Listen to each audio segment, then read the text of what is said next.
Sallallahu ala Muhammad.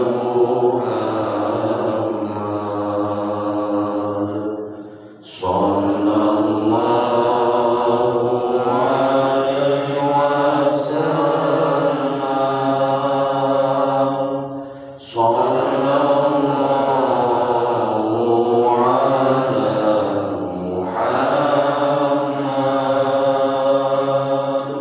Sallallahu alaihi wasallam. Ya Nabi salam alaika,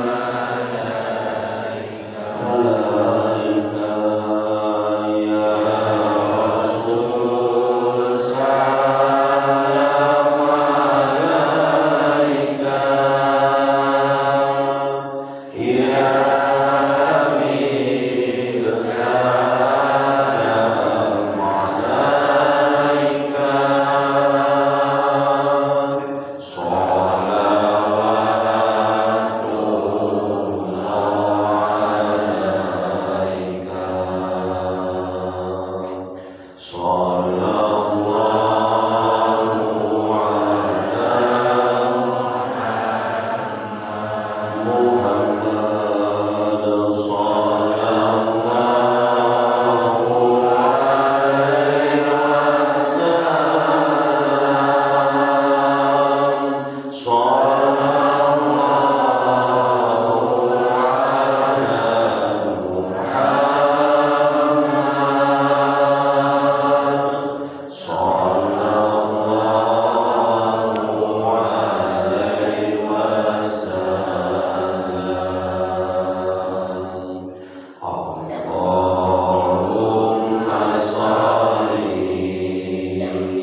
Walhamdulillahilladzi an'ama alaina bi ni'matil iman wal islam wa ni'matil ihsan wa alafa baina qulubina فأصبحنا بنعمته إخوانا حتى نستطيع أن نجتمع في هذا المسجد مسجد طريق العباد لتقيم الصلاة الصبح جماعة ولتعليم علمية دينية مباركة. آمين آمين يا رب العالمين.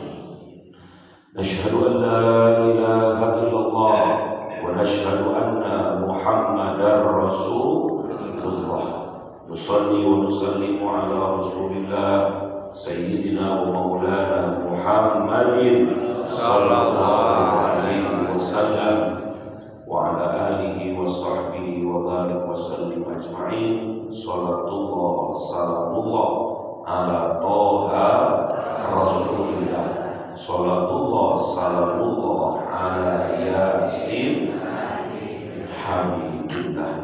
فيا عباد الله أوصي نفسي وإياكم بتقوى الله فقد فاز المتقون ولا تموتن إلا وأنتم مسلمون وتزودوا فإن خير الزاد التقوى واتقوني يا أولي الألباب.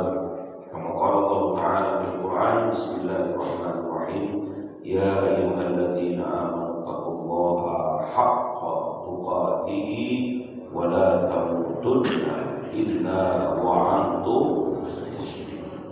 Wahai orang-orang yang beriman, janganlah kalian meninggalkan dunia ini melainkan mati dalam kondisi muslim di hadapan Allah Subhanahu wa taala. Maka tingkatkanlah takwamu dengan sebenar-benarnya takwa. Shadaqallahul azim, maha benar Allah dengan segala firman-Nya. Wa shadaqa Rasulillahil karim, benar pula baginda Nabi dengan semua sabdanya.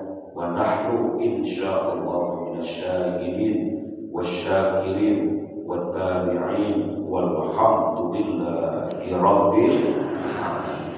Dan kita semua insyaallah termasuk orang-orang yang menyaksikan akan kebenarannya, mengikuti akan ajarannya, dan kita akan semuanya pulang kembali kepada Allah Sang Penguasa. Insyaallah. Yang sangat saya hormati pengurus Masjid Thariqul Ibad, para penasehat, para sesepuh, para guru yang saya muliakan, Bapak Ibu hadirin jamaah sholat subuh dan jamaah ta'lim subuh ahad yang insyaallah seluruhnya yang hadir subuh ini dimuliakan, dirahmati dan diampuni oleh Allah Subhanahu wa taala. Amin ya Allah ya Rabbal alamin. Alhamdulillah pada pagi ini kita masih diberikan Allah nikmat sehat, nikmat kuat, nikmat sehat, terutama juga nikmat iman dan nikmat Islam. Tidak ada yang pertama kita lakukan dari bangun tidur aktivitasnya melainkan membuktikan kualitas iman di hadapan Allah dan melaksanakan rangkaian ibadah. Mungkin ada di antara Bapak Ibu yang dimulai dengan sholat qiyamul lail, zikir, kemudian menunggu azan, menjawab azan, berangkat ke masjid, sholat sunnah atau sholat fajar, kemudian sholat sunnah, kemudian subuh, terus sholat subuh, sudah sholat subuh berusaha kita berzikir, sudah berzikir kita bersolawat, sudah bersolawat kita mendengarkan tausiah. Nanti selesai tausiah, usahakan sholat 2 rakaat, namanya Isra. Saking mulianya amalan ini, kata Nabi, orang yang punya amalan dari mulai subuh sampai di waktu Isra, maka disamakan dia dengan pahala orang yang sedang berhaji dan umroh yang sempurna. Amin ya Allah ya Allah. Mudah-mudahan kita mendapatkan pahala amalan itu. Di sisi lain, orang yang duduk dalam majelis ilmu begitu banyak keutamaan di hadapan Allah Subhanahu wa taala. Dari mulai duduknya sampai pulangnya, dosanya sedang berguguran di hadapan Allah Subhanahu wa taala. Dan duduknya sampai pulangnya, maka semua makhluk di langit dan di bumi sampai ikan di laut memberikan doa dan memohon kepada Allah akan mengampuni dosa-dosanya. Saking mulianya orang yang datang ke majelis ilmu itu, maka dari mulai keluar rumah sampai pulangnya dihitung jihad di jalan Allah Subhanahu wa taala. Saking mulianya orang yang duduk dalam majelis ilmu itu, lebih baik daripada sholat sunat 1000 rakaat, lebih baik daripada mensolatkan 1000 orang yang mati, lebih baik daripada menjenguk 1000 orang yang sakit, dan lebih baik daripada bersedekah sebanyak 1000 dirham, memerdekakan 1000 budak di hadapan Allah. Itulah keutamaan orang yang duduk dalam majelis ini. Maka bersyukur kita berada di tengah-tengah masjid Thariqul Ibad, masjid yang memang aktif, ada kajian, ada ta'lim, ada majelis ilmu. Sekarang ada masjid gede tapi tidak ada kajian, susah. Jamaah cuma sholat pulang. Kita alhamdulillah di masjid kita ada kajian, ada ta'lim, ada majelis ilmu. Jangan-jangan majelis ilmu itu yang membuat keberkahan bagi kita semua. Amin ya Allah ya Rabbal alamin. Bersyukurlah kepada Allah. Di antara sekian hamba Allah yang masih dibangunkan dari tidurnya, dari kematian yang sementara, Bapak Ibu dilembutkan hatinya oleh Allah, dilangkahkan kakinya, diayunkan tangannya untuk datang ke masjid ini. Kenapa kita datang ke sini di pagi ini? Karena kita punya keyakinan wal akhiratu khairul laka minal ula. Akhirat itu Ustaz lebih baik dibanding urusan dunia ini. Dunia ini sementara, apa yang kita kumpulkan akan kita tinggalkan, dan tidak ada kampung yang lebih lama melainkan kampung akhirat. Walladzi khalaqal maut wal hayat liyabluwakum ayyukum ahsanu amala. Dialah Allah yang menciptakan mati kemudian hidup. Jadi kita ini Bapak Ibu ujungnya hidup. Dunia mati hidup, dan itu hidup selama-lamanya. Dunia ini dibatasi kematian. Kalau akhirat tak dibatasi dengan kematian. Akhirat itu khalidina fiha, kekal selama-lamanya. Maka disebut dengan yaumul baqa, hari yang sangat langgeng, hari yang terus selama-lamanya tak ada akhir. Itulah alam akhir. Dan kita sedang berada di jembatan dunia untuk mengejar akhirat. Jangan pernah membuat istana di atas jembatan, roboh. Jangan pernah punya impian yang besar dengan dunia, karena impian itu akan kita tinggalkan. Tapi bangunlah impian di akhirat nanti. Bangunlah rumah di surga, bangunlah keluarga untuk di surga nanti. Itulah tempat yang akan menjadi tempat terbaik bagi kita. Wal akhiratu khairul laka minal ula, wal akhiratu khairun wa abqa. Akhirat itu akan lebih baik dan kekal berikutnya. Mudah-mudahan seperti inilah yang kemudian kenapa Bapak Ibu mau beribadah, karena tidak ada orang-orang yang terbaik untuk pulang ke kampung halaman melainkan ibadah di hadapan Allah Subhanahu wa taala. Semoga kita semua diistiqomahkan dalam ibadah, menjemput akhir yang husnul khatimah, berdamai dengan masa senja. Mudah-mudahan kita ini 40 tahun ke atas semuanya usianya, ada yang sudah 50, 60, ada mungkin yang sudah 70. Kata Imam An-Nawawi, kalau orang sudah usia 40 tahun ke atas belum sadar dengan urusan akhirat, hadhihi musibah, itu adalah satu musibah besar. Kalau orang sudah 40 tahun ke atas masih mikirnya dunia yang dia kejar, padahal dia tahu sudah banyak orang sekitarnya yang mati, meninggalkan dunianya, meninggalkan rumahnya, meninggalkan anaknya, meninggalkan semua hartanya, tapi dia tak jadikan pelajaran. Hadhihi musibah, ini musibah, kata Imam An-Nawawi. Maka mudah-mudahan kita hari-hari yang kita jalani makin hari makin usia bertambah, mudah-mudahan Bapak Ibu makin soleh di hadapan Allah, makin baik di hadapan Allah, makin tahu mau kemana kita pergi, dan makin tahu apa yang mesti kita lakukan dalam menjemput akhirnya. Insya Allahumma inna nas'aluka min husnil khatimah wa na'udzubika min su'il khatimah. Salawat dan salam kita aturkan kepada beliau yang mulia Nabi Muhammad sallallahu alaihi wasallam. Tidak ada kecintaan Allah kepada hamba yang paling puncak melainkan ketika hambanya cinta dengan Nabi Muhammad sallallahu alaihi wasallam. Tidak ada puncak cinta dengan Nabi Muhammad melainkan ketika kita mau menghidupkan sunnah-sunnah Nabi Muhammad. mau diatur dengan aturan Nabi Muhammad Sallallahu Alaihi Wasallam. Ustaz, kita kan nggak pernah ketemu dengan Nabi, nggak pernah berjumpa dengan Nabi, bagaimana tahu tentang kehidupan Nabi? Kata Nabi, taraktu fikum amrayni ma in tamassaktum bihima lan tadillu abadan, kitab Allah wa sunnah Rasul. Jangan kecil hati Bapak Ibu. Kata Nabi, wahai umatku di akhir zaman nanti, walaupun kau tidak pernah bertemu denganku, aku tinggalkan dua perkara kepada kalian. Aku tinggalkan dua pusaka kepada kalian. Kalau berpegang dengan dua ini, tidak akan sesat selama-lamanya. Apa dua ini? Kitab Allah wa sunnah Rasul, Al-Quran dan sunnah Rasulullah Sallallahu Alaihi Wasallam. Maka pada subuh Ahad kita mengkaji tentang sunnah itu, mengkaji tentang Al-Quran. Kenapa? Karena kita ingin mengikuti kehidupan Nabi Muhammad Sallallahu Alaihi Wasallam. Puncak kecintaan dengan Nabi itu ketika hidupnya mau diatur dengan sunnah Nabi Muhammad Sallallahu Alaihi Wasallam. Padahal orang yang mau diatur dengan sunnah Nabi bukan hanya bukti kecintaan dengan Nabi, tapi justru hidupnya akan lebih baik, akan lebih bahagia, akan lebih teratur.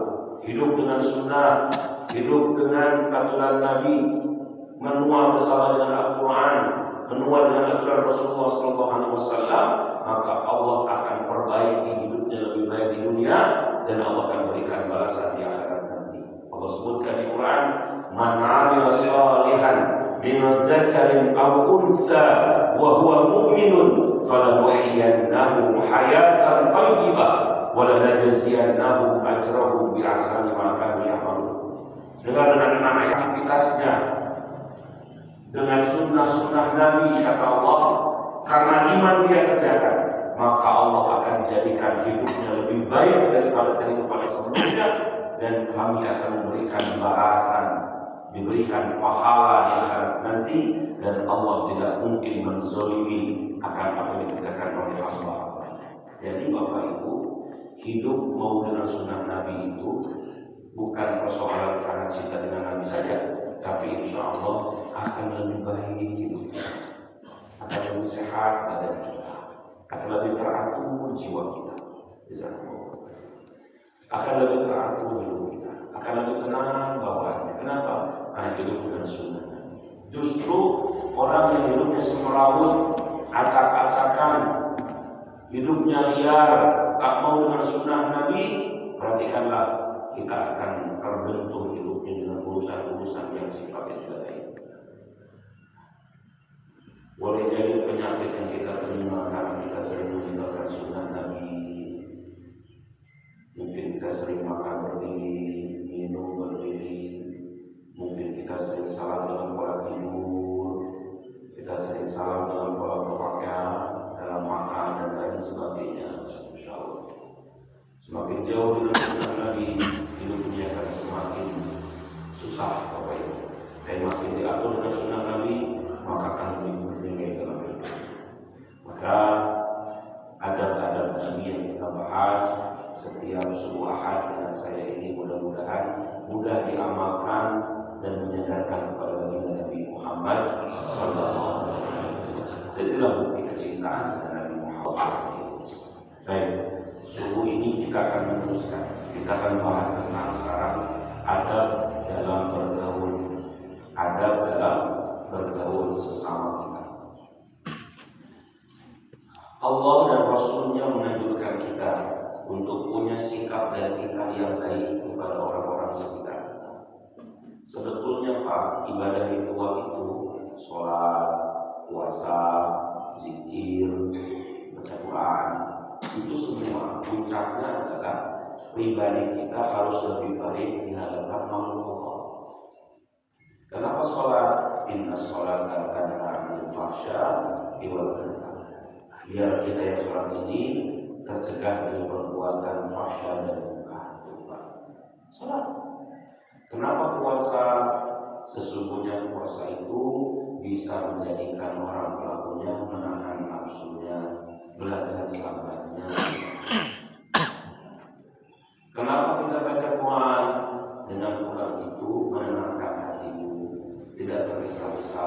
tidak terburu-buru. Kenapa engkau berzikir? Dengan zikir itu adalah bidzikrillah tatma'innul qulub, menenangkan hati kalian, gak akan pernah gelisah dengannya, gak akan galau dengan semua ujian yang menimpa. Kenapa?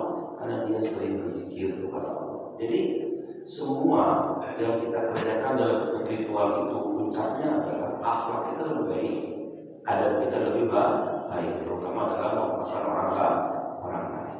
Maka Rasul memberikan satu anjuran dengan kita dalam bergaul sesama di antara kita, ada adab-adab yang mesti kita kerjakan. Jangan sampai maksud saya ibadah kita secara ritualnya bagus, tapi dalam nikah sudah kita lakukan. Apa saja adab-adab sesama di antara kita yang mesti kita lakukan? Satu, mencintai saudaranya seperti ia mencintai dirinya sendiri, dan membenci sesuatu untuknya seperti ia membenci untuk dirinya sendiri. Rasulullah bersabda, la yu'minu ahadukum hatta yuhibba li akhihi ma yuhibba li nafsihi wa yakrahu lahu ma yakrahu li nafsihi. Tidak sempurna keimanan seseorang hingga ia mencintai sesuatu untuk saudaranya sebagaimana ia mencintai untuk dirinya sendiri, dan membenci sesuatu untuk saudaranya sebagaimana ia membencinya untuk dirinya sendiri. Ini ada pertama, kita ini harus bisa tahu diri, merasa diri.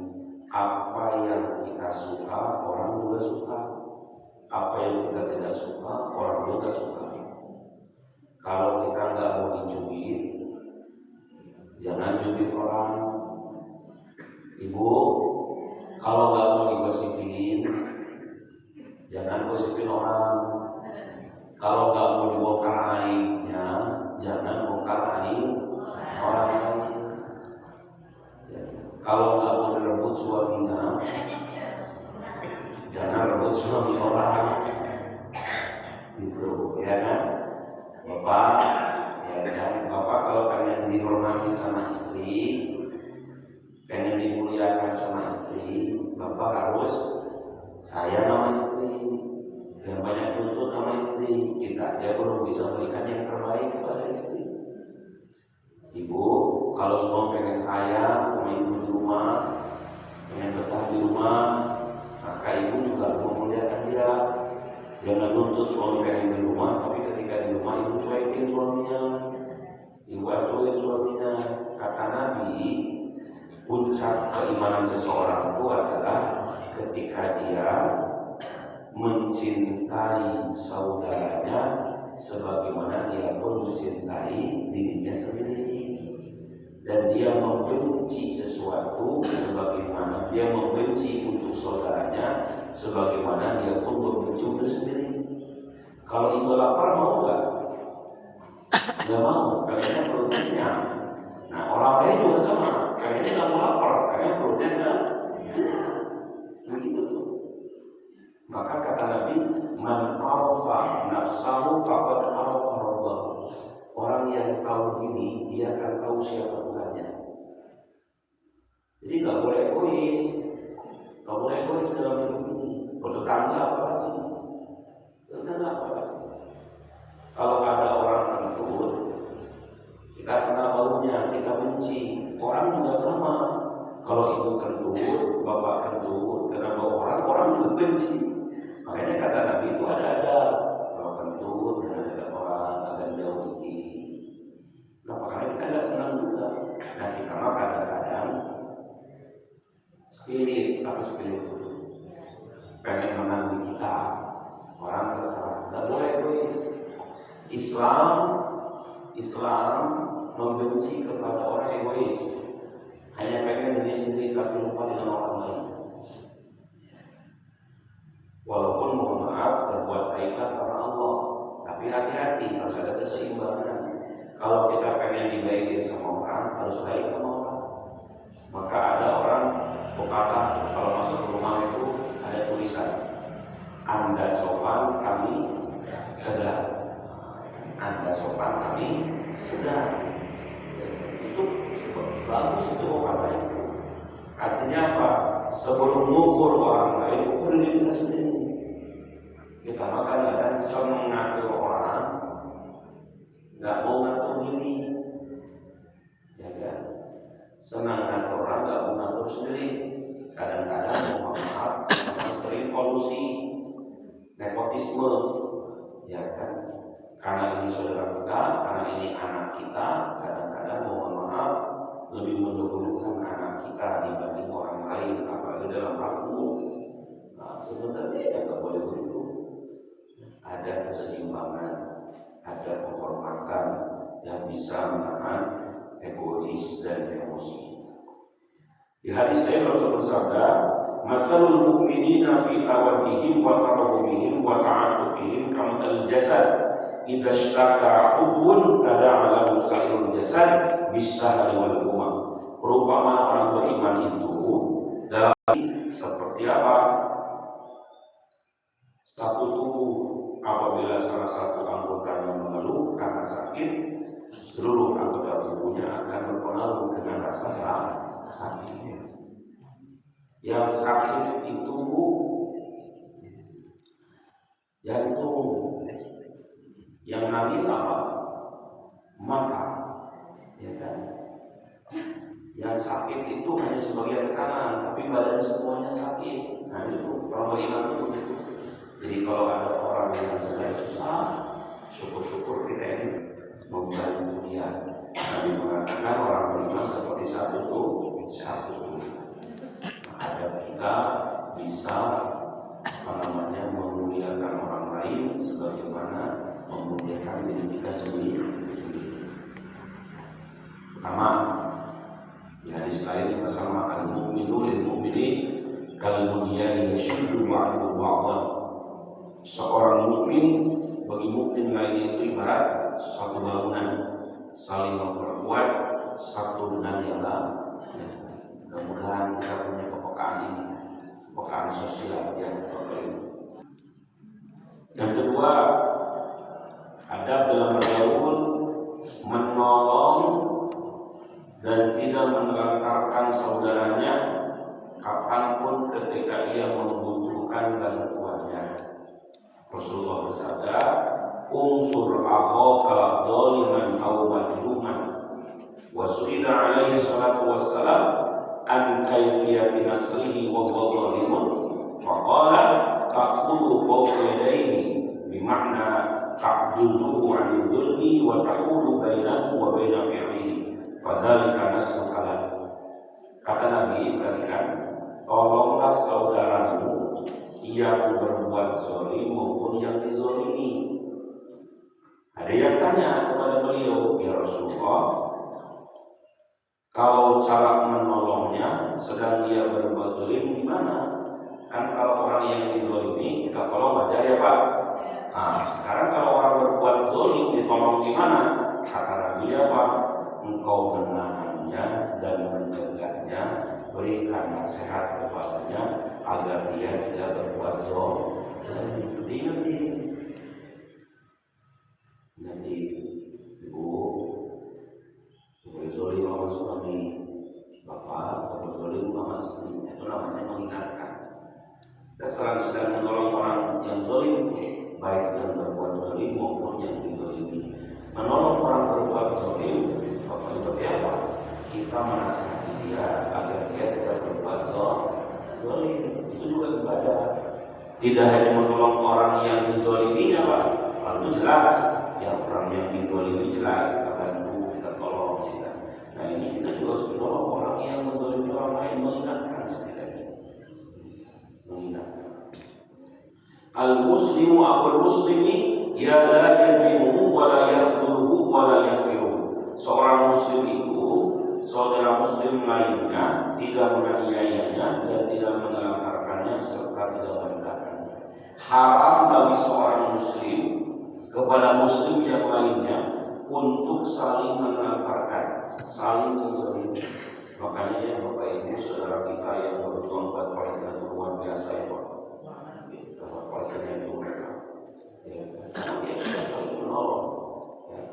Di sisi lain kita mengingatkan Israel. Kalau ada yang suzon, kalau ada pejabat-pejabat datang ke Israel, itu bukan untuk bersekongkol, bukan, tapi ini menasihati mereka. Kayak Prabowo kemarin apa ngomong di PBB itu kan pencobaan untuk ngomongnya. Ini adalah bicaranya kemanusiaan dan kedamaian. Kita pengen damai. Dunia ini harus tenang. Kasihan generasi kita kalau kita hancur-hancur. Kalau bahasa kita itu kan. Ini kemanusiaan. Prabowo artinya apa? Dia itu sedang membantu atau memberikan nasihat kepada Israel gitu. Kalau kamu masih begini, kami siap menyiapkan tetap berantamnya kita itu move strategi mungkin dalam diplomasi. Ya. Sisi lain, dia mengirimkan bantuan ke Palestina dengan kapal-kapal dan pesawat Indonesia kirimkan ke Palestina. Kenapa? Orang Palestina itu di luar Palestina yang berbuat zalim adalah orang Israel. Maka jadi PBB dia cerita dengan Amerika, cerita dengan Israel, cerita lagi dengan negara-negara lain itu untuk menyatukan kedamaian bersama. Itu namanya undur akhlaka zaliman atau tolong tidak hanya orang yang dizalimi, yang berbuat zalim pun diingatkan. Ya Bapak ini istri ya kan. Ini pahala besar. Sabar itu orang yang mau menolong orang yang sedang dizalimi. Bahkan orang yang dizalimi itu Bapak Ibu doanya mustajab.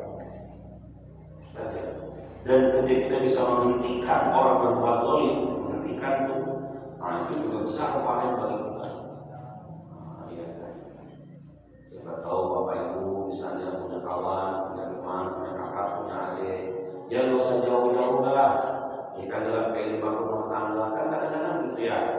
Ada suami yang zalim sama istri, atau mungkin istri zalim dengan suami. Udah nggak kurang-kurang suami ini sama istri. Kok istrinya malah berbuat yang tidak baik dengan suaminya, itu zalim. Atau sebaliknya udah nggak kurang-kurang istrinya itu udah ngandung anak dia, udah ngurusin anak dia, udah dia bertahan di rumah untuk ngurusin rumah tangga. Suaminya malah berbuat yang itu zalim namanya.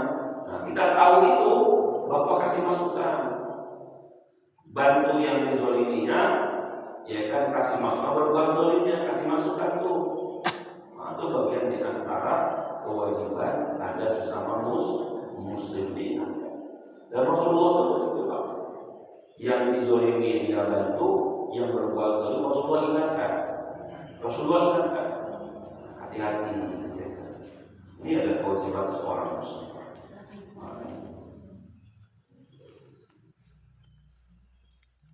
Ma min imri'in muslimin yansuru musliman fi mawdi'in yuntahabu fihi irduhu wa tustahallu hurmatuhu illa nasarahu Allah fi mawdini yuhibbu fihi nasrahu. Tidaklah seorang muslim menolong muslim lainnya dalam satu keadaan yang kehormatannya dilecehkan dan kesuciannya diganggu, melainkan Allah akan menolongnya dalam keadaan ia sangat membutuhkan pertolongannya. Wa ma min imri'in khadala musliman fi mauti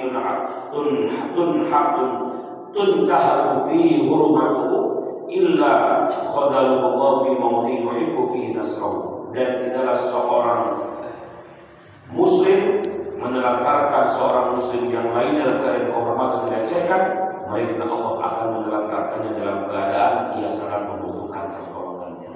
Paham ya Bapak Ibu? Jadi gini, seorang muslim yang membiarkan muslimnya itu terlecehkan, maka nanti pun Allah akan membiarkan dia di akhirat nanti. Tapi sebaliknya, seorang muslim yang membantu muslim lainnya yang terlantar, maka nanti Allah pun akan membantu dia di saat dia sedang punya persoalan di akhirat nanti. Makanya ada hadis ini, man yassara wallahu fi aunil abdi ma kana al-abdu fi auni akhi. Selama seorang hamba itu menolong saudaranya, maka nanti Allah akan menolongnya. Selama seorang hamba itu memudahkan urusan saudaranya, maka nanti Allah akan membantu urusan dia di akhirat nanti. Siapa yang melapangkan urusan saudaranya, maka Allah akan melapangkan alam kubur.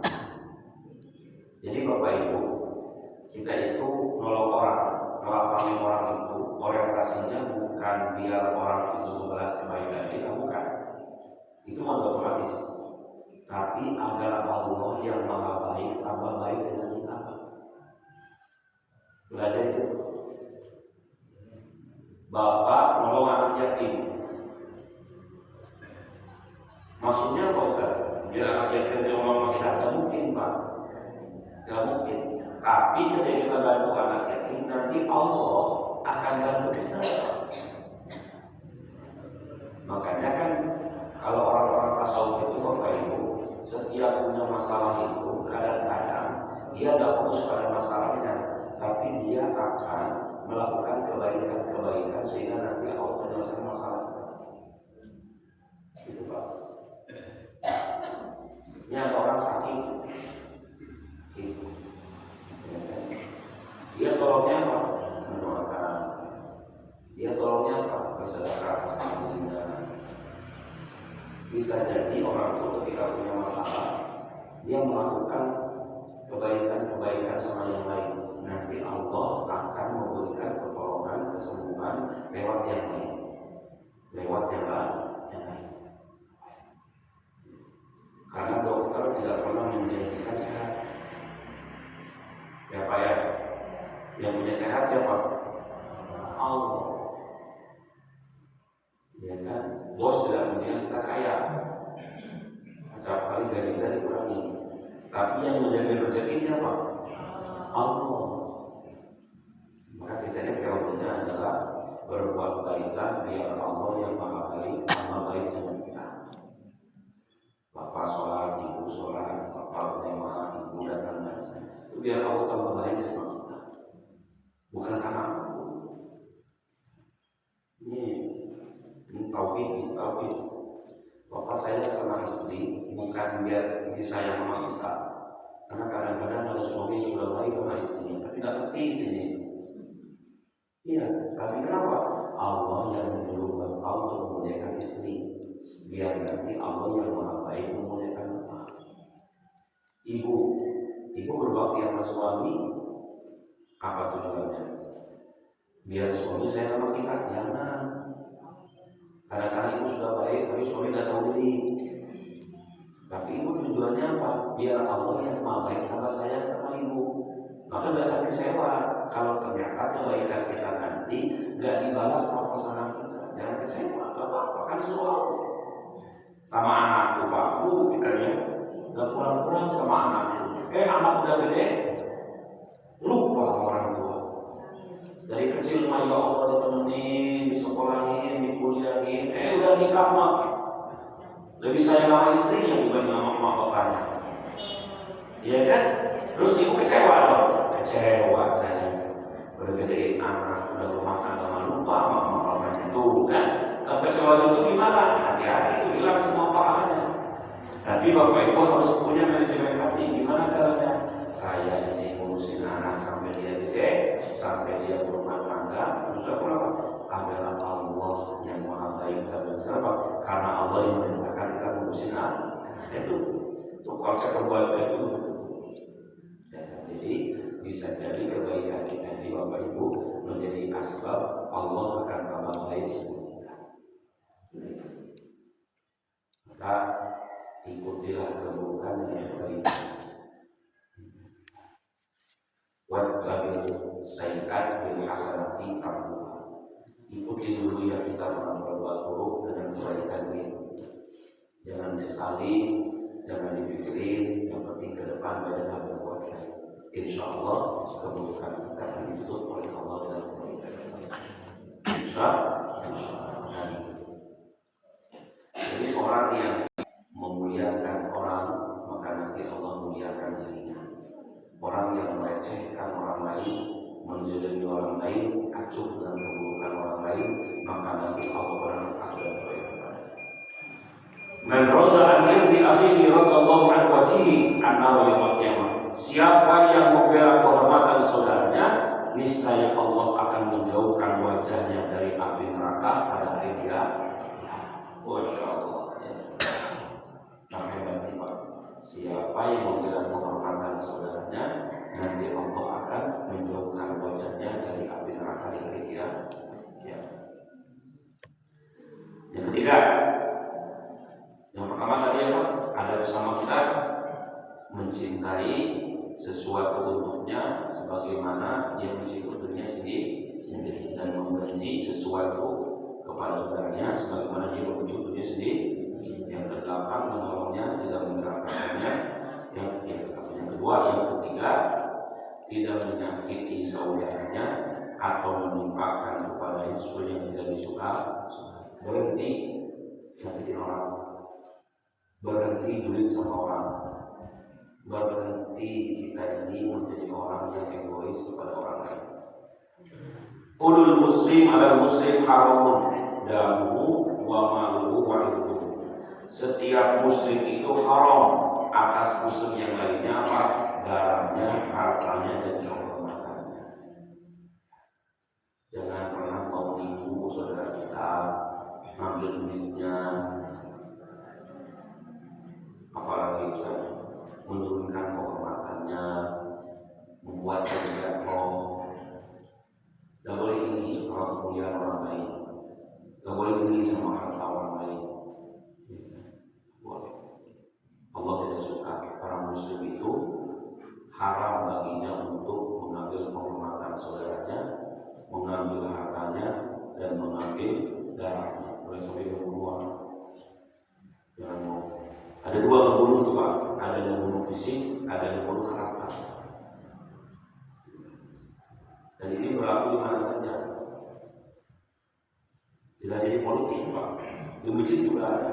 Di masjid juga. Gak senang dia sama si A.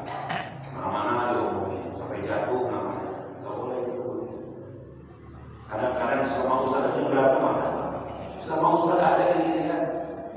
Zaman dia banyak, kemudian gak ada diomongin. Gak usah ngaji ustaz itu. Ustaz itu mahal bina.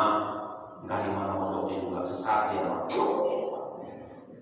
Ini kalau datang ustaz ini gak mau datang ya. Itu gak boleh. Kita sama ustaz harus bersatu, saling memuliakan. Saya masih ingat dulu di kampung saya itu Pak, Bu. Jadi kan tempat saya itu banyak kiai dulu di kampung saya di Garut pada Raja. Jadi satu gang itu ada kiai-kiai, ada 4 kiai. Imam Musadar waktu itu Yusuf Al-Jili, Wahid Al-Rasyid, sama ada Al-Tuhan. 4 kiai. Itu kalau ada orang datang nih mau sowan ke kiai itu Pak. Tiba-tiba nih orangnya langsung sowan ke kiai nomor 3 misalnya. Ada 1, 2, 3, 4. Tiba-tiba datang ke nomor 3 dia. Yang 3 tuh ngomong nih, ngomongnya mana nih? Kamu dari mana? Dari rumah kiai. Terus sebelum kesini kemana dulu? Enggak kiai, langsung dari rumah kesini. Itu kata kiai ini adalah apa? Kamu jangan kesini dulu sebelum kamu melewati kiai yang pertama.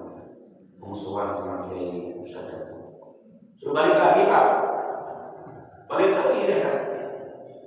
Saya nggak ridho kalau kamu lewat kesini tapi melewati kiai-kiai. Balik lagi dia Pak. Nah, ya. Kemana dulu? Kiai pertama dulu tuh dia soal. Nah, nanti baru kiai kedua, baru ketiga, baru keempat. Begitu. Boleh kita ini. Ya, kalau ada jamaah yang begitu nanti akan terjadi sesuatu terbaik kata kiai kata ustaz. Orang selalu kiai satu sama kayak ziarah. Bapak kalau ziarah jangan dulu ke Cirebon, dulu ke Banten. Banten dulu ziarah tuh. Kita kan Bali, ke Tuban dulu. Sini dulu nih, sudah sini. Dan dari Banten ke Cirebon, ya kan? Dari Cirebon kemana? Dari Gunung Jati mana Pak? Kalau ziarah di sini. Nanti itu, nanti baliknya apa? Kan kalau kita di ujung dulu, harusnya mah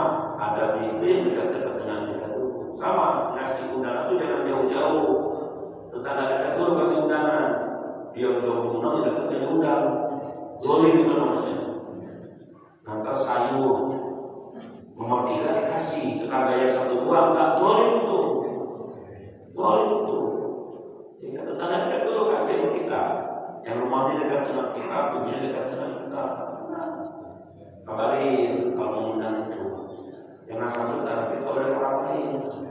Iya katanya, bapak itu mengajarkan dia kan, saya nggak tahu ya kata tahunya dari orang lain kalau yang mau dia tetap itu kumpulin. Makanya orang tua kita dulu kan diundang dulu jadi panitia tetangga. Jadi panitia tetangga itu kumpul makan dulu.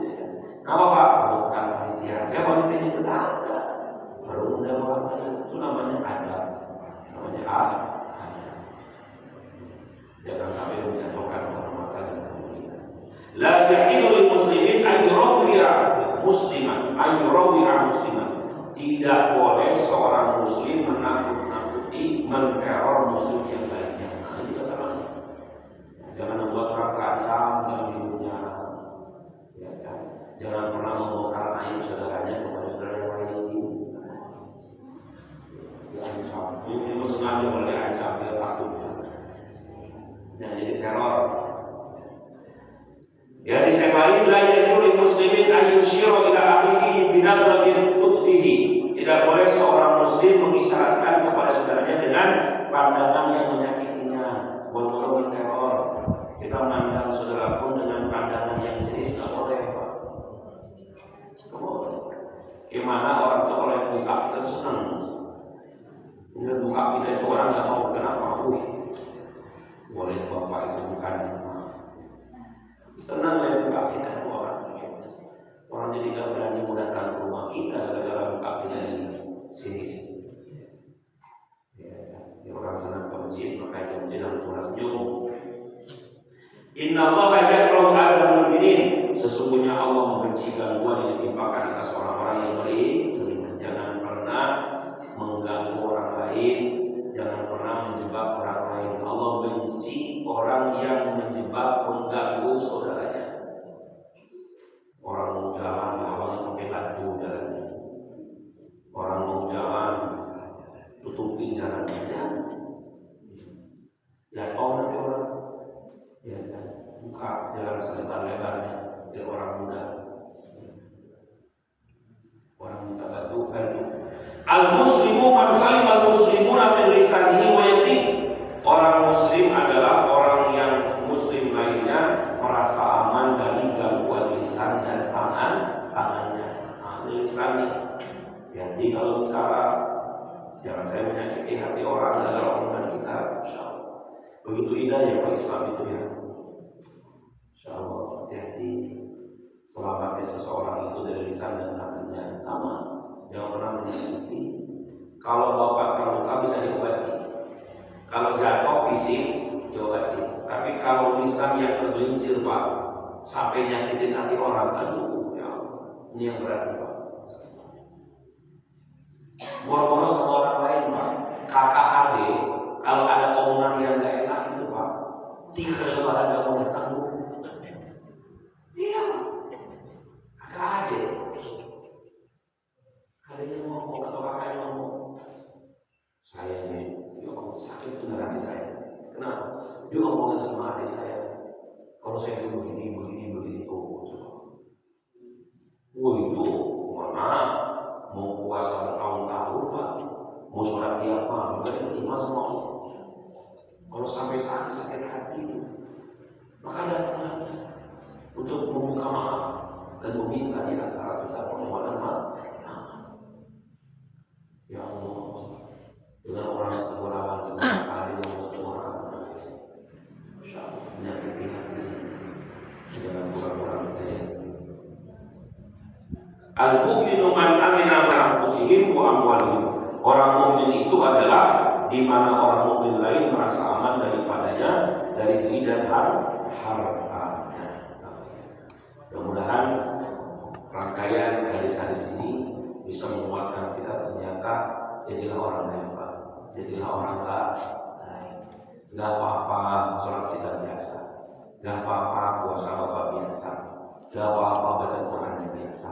tapi jadilah kita orang yang baik, yang memuliakan orang lain, mampu menjadikan orang sebagaimana dia orang. Jangan mohon maaf kita menjatuhkan orang. Karena apa? Setiap orang punya martabat, setiap orang punya kemuliaan. Yang pengen dihargai itu tidak hanya orang kaya. Orang miskin pengen dihargai apa? Pengen lah. Jadi kadang-kadang kalau yang kaya dianggap, kalau yang miskin diacuin. Hati-hati Pak. Bapak jangan, oh saya nggak pernah kata siapa. Nabi aja ditegur sama Allah. Nabi dia pernah cuek sama orang yang susah. Sehingga muncul surat Abasa itu Pak. Abasa wa tawalla an ja'ahul a'ma. Kenapa kau berbuat? Kenapa wajahmu? Apa namanya kalau kita berpaling? Abasa wa itu, abasa itu ini apa namanya? Wajah itu wajah masam. Ya, ketika ada orang buta datang ke Nabi cuek acuh. Tapi ketika ada mama orang-orang gede, Nabi memperhatikannya. Kata Allah, kenapa engkau acuh dengan mereka? Boleh jadi yang butuh bukan orang yang kaya itu, yang miskin ini yang butuh sama kamu peringatan. Nah kita kadang-kadang juga ya Pak ya. Kalau dia kaya, walaupun goblok, kalau mau didengerin. Walaupun pintar tapi miskin, cuekin. Allah belum ngomong apa. Malah bener omongan itu Pak. Tapi karena dia miskin, dicuekin. Ini ada orang kaya, goblok sekali ngomong dengerin, karena kaya. Kadang-kadang begitu kan orang itu kan. Kalau orang miskin ngomong walaupun bener, dicuekin sama dia. Lu lagi susah itu. Tapi kalau ada orang kaya bawaannya mobil pas ngomong gue dengerin bener, benar salah omongannya Pak. Ya kan begitu. Nah kadang-kadang perlakuannya beda Pak. Kalau orang kaya kentut, lain omongannya Pak. Ada orang kaya kentut, kami bilang, wih Pak Haji kentut, masuk amin, wih Pak Haji. Belum ke amin Pak Haji, enak bener ngomongnya. Kalau orang miskin kentut, wih kurang ajar. Gitu. Beda perlakuannya. Padahal yang pengen dihargai itu siapa? Semua orang. Orang kaya pengen dihargai, orang miskin pengen dihargai.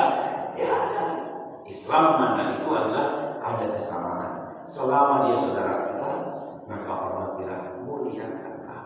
Apalagi memang itu adalah bagian di antara keluarga di antara. Orang mukmin adalah di mana orang mukmin lainnya merasa aman darinya dan dari harta mereka. Semoga Allah Subhanahu wa taala memberikan berkat pagi ini.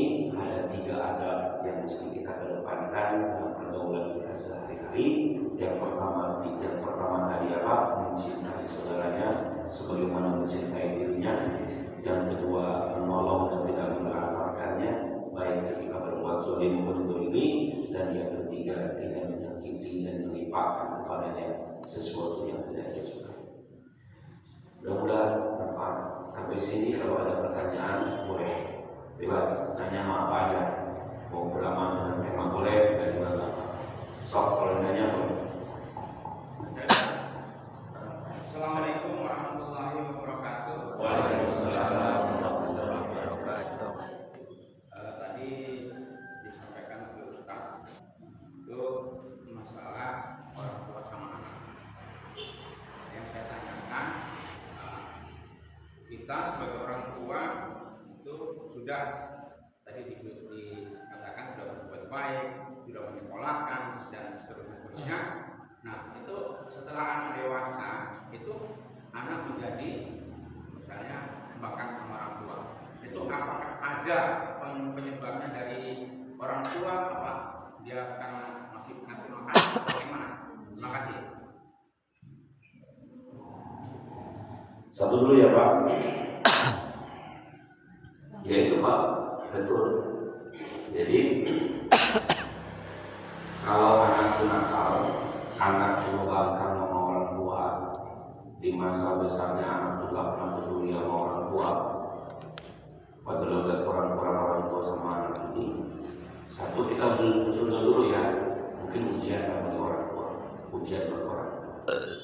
Atau yang kedua memang karena dosa orang tua yang itu ternyata Allah uji lewat anaknya. Makanya dulu orang tua itu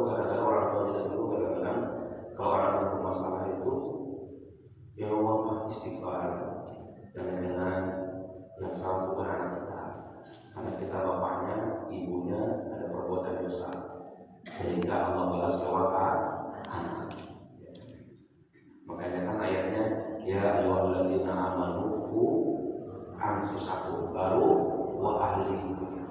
Dirimu dulu yang kau jaga, baru keluargamu. Jadi sebelum kita melihat keburukan dari orang lain, dari anak kita, lihat ini kita dulu.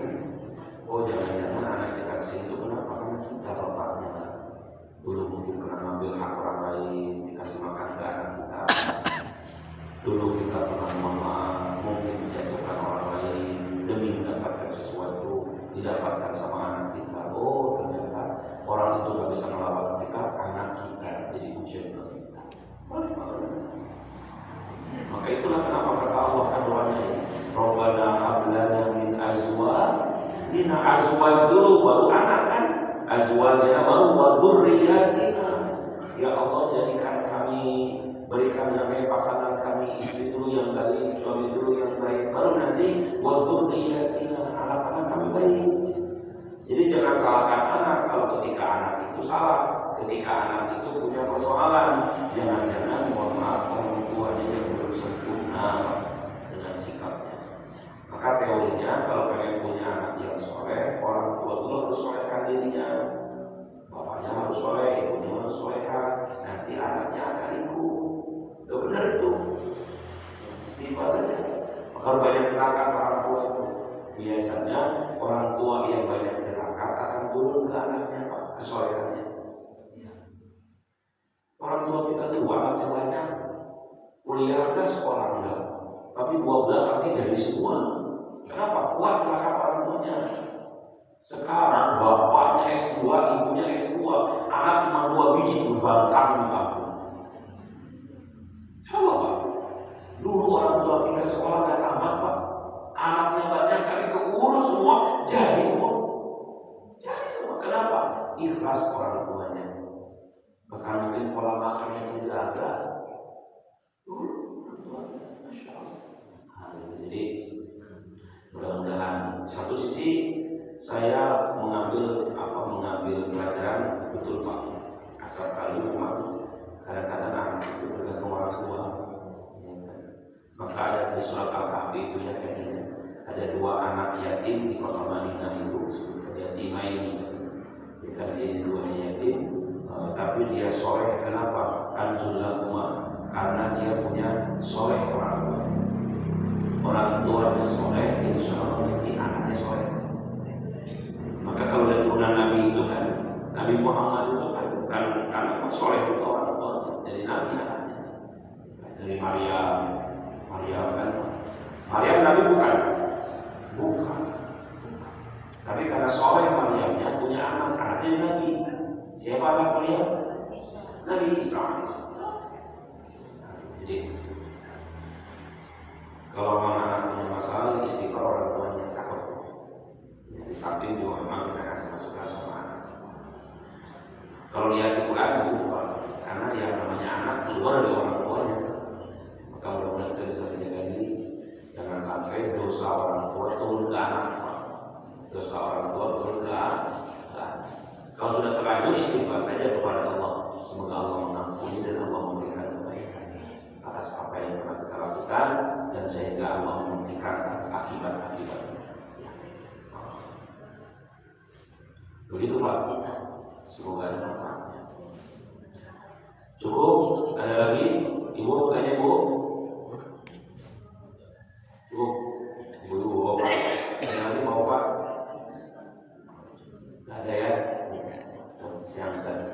Itu saja mungkin Bapak Ibu, karena doa dulu. Ada jamaah kita yang meninggal katanya sudah 7 hari, Bapak Mishadi bin Selamat, dan sudah 5 hari Ibu Mariati binti Ibu Haryati binti Arbani. Betul ya Bapak Ibu?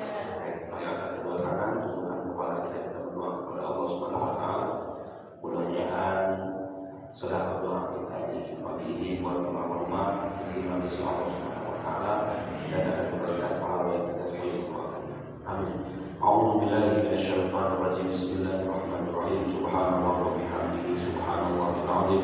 Adada khalqihi wa zinata arsyihi wa ridha nafsihi wa midada kalimatihi. Alhamdulillahirabbil alamin. Hamdan hamidin, hamdan syakirin, hamdan حمدا يوافي نعمه ويكافئ مزيده يا ربنا لك الحمد كما ينبغي لجلال وجهك الكريم وعظيم سلطانك اللهم صل وسلم وبارك على سيدنا محمد وعلى ال سيدنا محمد كما صليت على سيدنا ابراهيم وعلى ال سيدنا ابراهيم في العالمين انك حميد مجيد وخصوصا دعانا الى الله الى روحنا اسحاق بن سلامه حياة بنت عواني اللهم اغفر لهم وارحمهم وعافهم واعف عنهم واكرم نزلهم ووسع مدخلهم ونقهم من الخطايا كما ينقى الثوب الابيض من الدنس وابدلهم دارا خيرا من دارهم واهلا خيرا من اهلهم وزوجا خيرا من زوجهم وادخلهم جنة مع الابرار وعينهم من عذاب النار ومن عذاب القبر اللهم لا تحرمنا اجرهم ولا تفتنا بعدهم واغفر لنا ولهم اللهم اجعل قبرهم روضة من رياض الجنة ولا تجعلهم كفرة من كفار النيران ya Allah ya Rabbana untuk kami semua yang hadir hari ini Allahumma inna nas'aluka salamatan fid din wa afiatan fil jasad wa ziyadatan fil ilmi wa barakatan fil rizqi wa tawbatan qabla al maut wa rahmatan indal maut wa maghfiratan ba'da al maut Allahumma hawwin 'alaina fi sakaratil maut wa najatan minan nar wal 'afwa 'anil hisab Allahumma inna nas'aluka ilman nafi'an wa rizqan thayyiban wa 'amalan mutaqabbalan Rabbana atina fid dunya hasanah wa fil akhirati hasanah wa qina adzabannar subhana rabbika rabbil izzati amma yasifun wa salamun 'alal mursalin walhamdulillahi rabbil alamin lahum wa lana al-fatihah A'udzu billahi minasy syaithanir rajim bismillahirrahmanirrahim alhamdulillahi rabbil alamin arrahmanir rahim maliki yaumiddin iyyaka na'budu wa iyyaka nasta'in ihdinas siratal mustaqim siratal ladzina an'amta 'alaihim ghairil maghdubi 'alaihim waladdallin amin amin amin ya rabbal alamin barakallahu li wa lakum wa nafa'ani wa iyyakum bima fihi minal ayati wa dzikril hakim innahu was-sami'ul 'alim taqabbalallahu minna wa minkum taqabbal ya karim subhanakallahumma rabbana wa bihamdika asyhadu an la ilaha illa anta astaghfiruka wa atubu ilaik. Assalamualaikum warahmatullahi wabarakatuh. Waalaikumsalam warahmatullahi wabarakatuh. Terima kasih kepada Ustaz yang telah berbagi ilmu kepada kita pagi hari ini. Semoga apa yang beliau sampaikan dapat kita terima dan kita mengerti sehingga dapat kita laksanakan dalam kehidupan kita sehari-hari dan akan menambah perbendaharaan ilmu kita. Amin. Demikian pengajian pagi hari ini, insyaallah di bulan yang akan datang akan bertemu lagi dengan Ustaz Asep. Semoga apa yang kita disampaikan dan kita terima menjadi berkah untuk kita semua. Amin ya rabbal alamin. Mari kita tutup dengan membaca al-Fatihah. Alhamdulillahirabbil alamin. Assalamualaikum warahmatullahi wabarakatuh. Sallallahu rabbuna ala nuril mubin ahmad mustafa sayyidil mursalin wa ala alihi wa sahbihi ajma'in. Sallallahu rabbuna ala nuril mubin ahmad mustafa sayyidil mursalin wa ala alihi wa sahbihi ajma'in.